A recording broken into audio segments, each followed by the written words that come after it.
Was right. That's the focus of tonight's angle.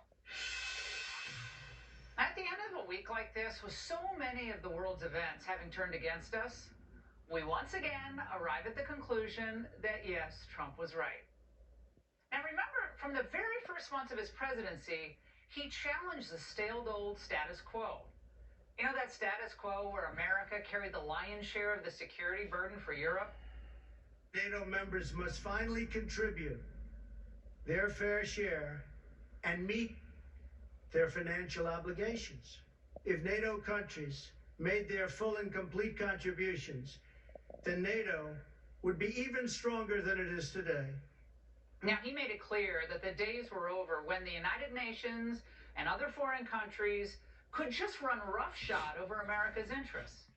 We're only going to give foreign aid to those who respect us and, frankly, are our friends. And we expect other countries to pay their fair share for the cost of their defense. The United States is committed to making the United Nations more effective and accountable. His common sense message just seemed kind of subdued there, didn't he? But it infuriated our sanctimonious scribblers to no end. Trump's takedown of their sacred cow, the rules-based international order, that thing wasn't just wrong, the order. What he said about it was dangerous. Donald Trump is needlessly, recklessly, and mindlessly doing right now to destroy the underpinnings of the American-led international order. Yeah. They chose to walk away from many of the institutions that have really formed or informed American foreign policy now for nearly 3/4 of a century. The greatest threat to the liberal international order right now is surely the Trump administration. No, Fareed, the greatest threat to the order was and is the globalist status quo. Even Henry Kissinger understood this. Yeah, the man most responsible for America's opening to China in the 1970s. He saw the growing threat of Beijing and had how it become so dangerous under President Xi, and advised Trump in a series of meetings on ways to box out China by establishing closer ties to Russia. The potential strategy would use closer relationships with Russia, along with other countries in the region, to box in China's growing power and influence. Well, Trump agreed with Kissinger's points, and before the phony Mueller investigation began, he would have followed a strategy designed to draw Moscow closer to prevent China from forging a new alliance with them. During the Cold War, U.S. foreign policy was aimed at keeping Russia and China apart. After 2 years of Biden, they've never been closer. After Xi wrapped up his visit in Moscow this week, Putin and he didn't just toast a budding alliance. They said their partnership will reshape the future. Well, if we continue on the Biden path, that is exactly what's going to happen. America will grow weaker and less independent with each passing year as China grows more powerful. Now, Germany and much of Europe already seems quite comfortable with Russia or China in the driver's seat. Another thing Trump called.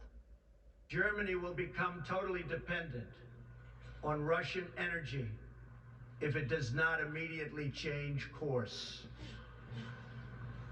Here in the Western Hemisphere, we are committed to maintaining our independence from the encroachment of expansionist foreign powers.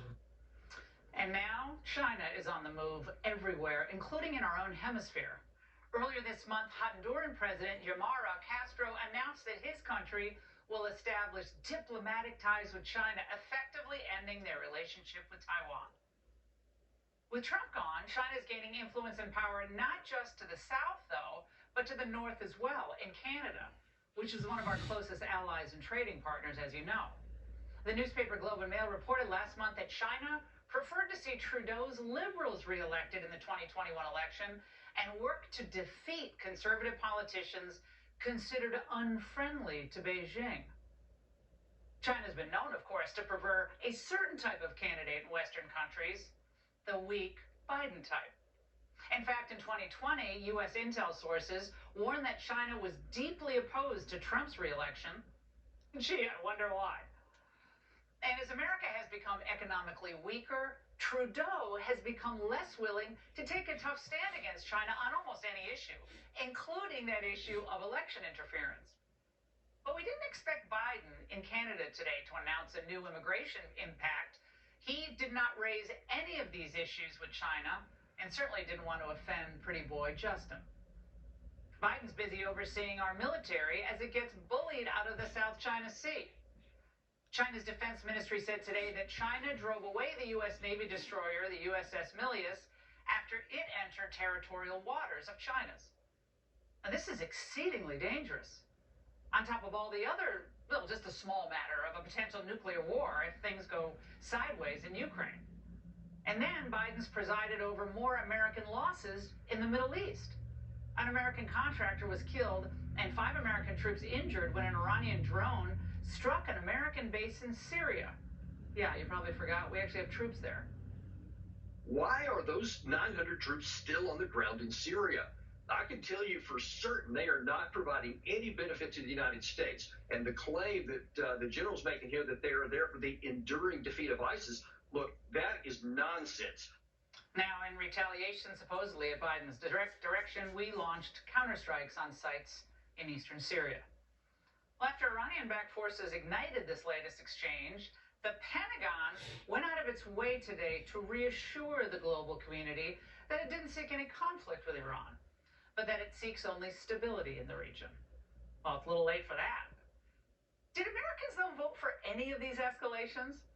And are we getting anything out of the rules-based international order that we were told is so vital to American interests? Well, of course not. And this is something else Trump called out. We're spending tremendous amounts of money for decades on policing the world, and that shouldn't be our priority. We want to police ourselves, and we want to rebuild our country. We are ending the era of endless wars. It is not the duty of U.S. troops to solve ancient conflicts in faraway lands that many people have never even heard of. Well, of course, Biden's Pentagon does believe that America has a world police role. This is why, in part, we're fighting that proxy war in Ukraine and wasting energy condemning, Uganda this week for, I guess it's anti-sodomy laws? In the end, this is why realism and America First nationalism must come to define the Republican Party going forward. The idea that somehow the U.S. is going to be safer and more stable if it abides by these so-called global norms, this has always been fantasyland stuff. Trump knew this instinctively. And the angle, frankly, is thrilled that this idea of a so-called rules-based international order is collapsing before our eyes. That's in America's best interest. The Republican Party, though, will only succeed if it embraces this vision. We know Trump will, but who else? And that's the angle. Joining me now.